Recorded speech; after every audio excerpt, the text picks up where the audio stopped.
Kembali lagi di kelas Revit. Pada video kali ini kita akan membahas tentang lanjutan dari dimension. Jika sebelumnya kita sudah membahas tentang align dimension, di sini ada masih banyak pilihan dimension yang lain: linear, angular, radial, diameter, dan arc length. Oke, sebelum itu saya akan menjelaskan sedikit tentang yang kemarin itu. Kalau kita perhatikan di wall ini ya, di align dimension itu ada pilihan pick entire wall, di mana intersection wallnya kita nyalakan dengan kalau individual reference ya. Jadi ada perbedaan di hasil akhirnya. Kalau kita pakainya individual itu maka dia hasilnya terpisah seperti ini, berdiri masing-masing. Sedangkan kalau kita pakai entire wall, maka dia jadi satu kesatuan seperti ini. Entire wall sangat memudahkan kita untuk bekerja ya. Kalau kita pakainya entire wall, dengan sekali klik langsung jadi semua, tetapi konsekuensinya keseluruhan itu jadi terikat ya, menjadi satu buah objek. Yang kalau kita hapus satu, maka yang lain otomatis akan terhapus. Kemudian kalau kita perhatikan di sini ada gambar gembok yang terbuka. Kalau dia gembok terbuka itu artinya tidak ada constraint. Constraint dalam itu bahasa Inggris ya, bahasa Indonesianya itu batasan. Jadi kalau misalkan kita kunci, ya gemboknya kita kunci, lalu dinding kita geser. Cara menggeser dinding itu dengan di drag atau klik kiri ditahan, terus kita tarik ke bawah. Ya.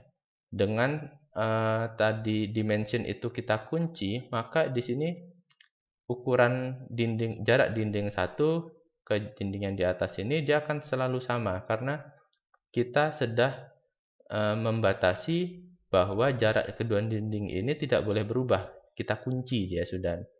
Nah, kalau dia pengen tidak terkunci ya tinggal kita buka saja. Ya, kalau kita buka lalu kita pindah, maka ini tidak akan terkunci di 5000 ya, di 5 meter.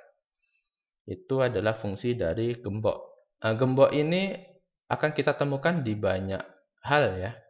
Jadi bukan cuma di sini. Nanti kalau kita mau meletakkan benda-benda yang lain, kadang ada gambar gembok yang bisa kita biarkan terbuka atau kita buat gembok itu terkunci.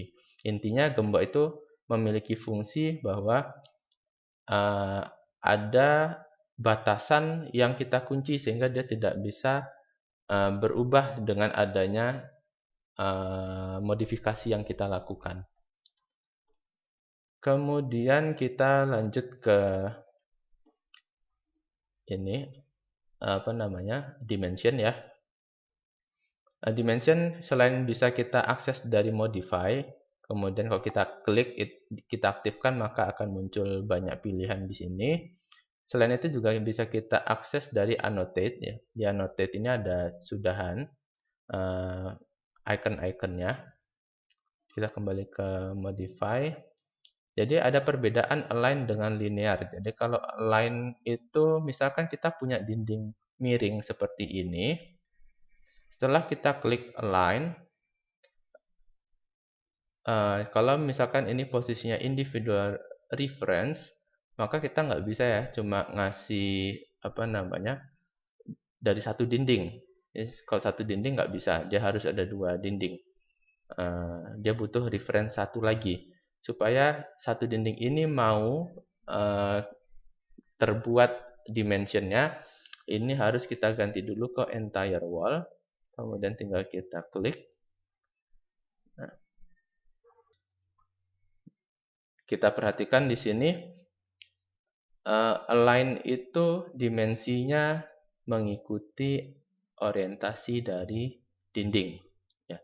Orientasi dari objek yang kita pilih. Ini dindingnya miring, maka si dimensinya ikut miring. Kalau kita pilih linear, kita perhatikan di linear tidak ada tambahan ya atau opsi di bagian atas. Kita bisa langsung pilih saja garisnya. Nah, kalau diperhatikan ini ini saya zoom in ya.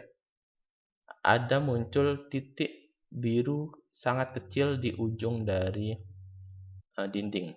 Jadi kita harus benar-benar memposisikan si titik awalnya secara benar ya, jangan sampai salah. Kemudian kita bisa pilih di ujungnya sini. Oke, jadi perbedaannya gini ya, kalau kita pakai yang linear, linear itu terbatas di 4 arah mata angin, timur, barat, utara, dan selatan. Jadi dia tidak mengikuti sudut kemiringan dari dinding. Kalau seperti ini kita jatuhnya tidak bisa benar-benar tahu ya nilai panjang pastinya dinding itu berapa. Dia cuma menilai panjang dari titik ini secara vertikal ke titik atas ini bagaimana, jaraknya berapa. Tapi bukan dinding secara diagonal. Ini kelemahan dari linear. Kemudian ada angular. Angular ini untuk mengukur sudut. Jadi kalau misalkan kita punya sebuah bidang yang sudutnya tidak 90 derajat dan kita perlu memberikan keterangan supaya tukang itu benar mengerjakannya, ini bisa kita tambahkan keterangan sudut. Jadi berapa derajat. Saya contohkan di sini. Ini sebenarnya kan udah 90 derajat, tapi misalkan kita pengen menunjukkan saja ya. Klik kiri di dinding yang satu, klik kiri lagi di dinding satunya, maka akan tertampil berapa derajatnya. Mungkin penggunaan yang paling jelas itu kita perlukan kalau pakai atap miring. Atap miring itu kan kita kadang perlu memberikan keterangan ya, sudut atapnya itu berapa derajat. Kemudian kita lanjut ke radial. Radial ini untuk mengukur kelengkungan dari sebuah dinding. Titik pusat dindingnya itu berada di mana dengan radius berapa. Itu fungsi dari radial. Seperti contoh di sini kita bisa klik. Ya, di sini akan langsung pusat dari dinding lingkaran ini ada di sini dengan radius 289 mili. Ada R ini untuk memberikan keterangan radius. Jadi lingkaran ini punya radius segini, seperti itu.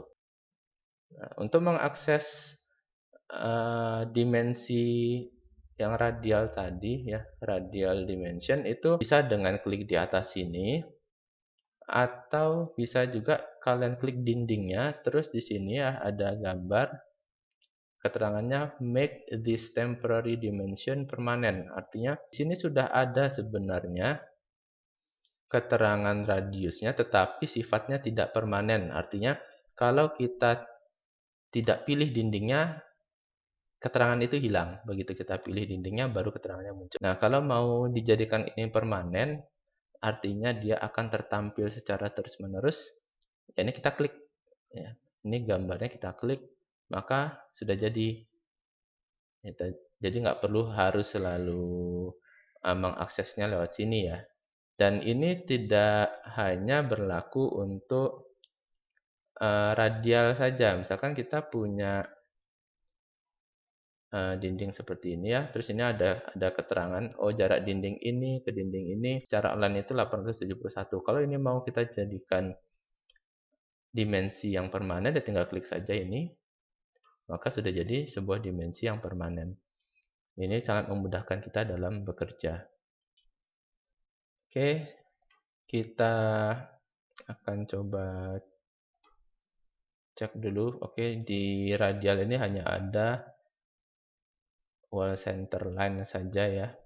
Tambahannya tidak ada yang lain. Kemudian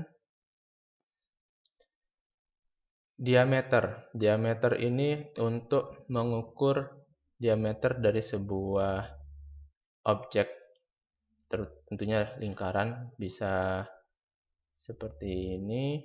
Nah, ini kalau kelihatan, maka diameternya adalah 578,7.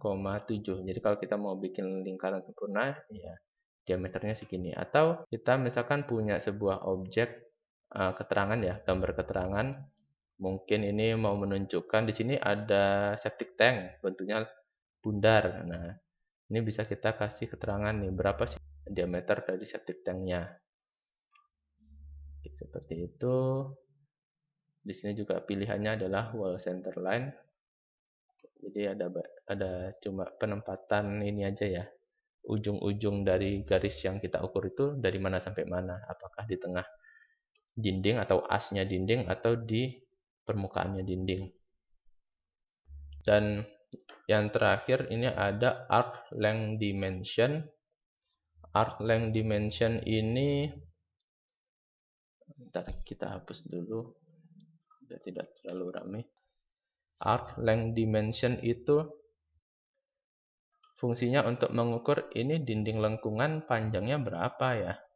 Nah, supaya kita tahu, klik kiri di dinding lengkung, kemudian klik kiri di dinding penerusnya ya. Setelahnya ini kan habis dinding melengkung ada dinding yang lurus. Klik kiri, kemudian klik kiri lagi di dinding satunya. Ya, ini ada dinding lurus lagi, klik kiri. Nah, di sini sudah terlihat berapa panjang dari dinding yang melengkung ini. Di sini juga cuma ada pilihan wall center line atau wall face, tidak ada opsi yang lain. Oke, itu saja untuk video kali ini. Sampai jumpa di video selanjutnya.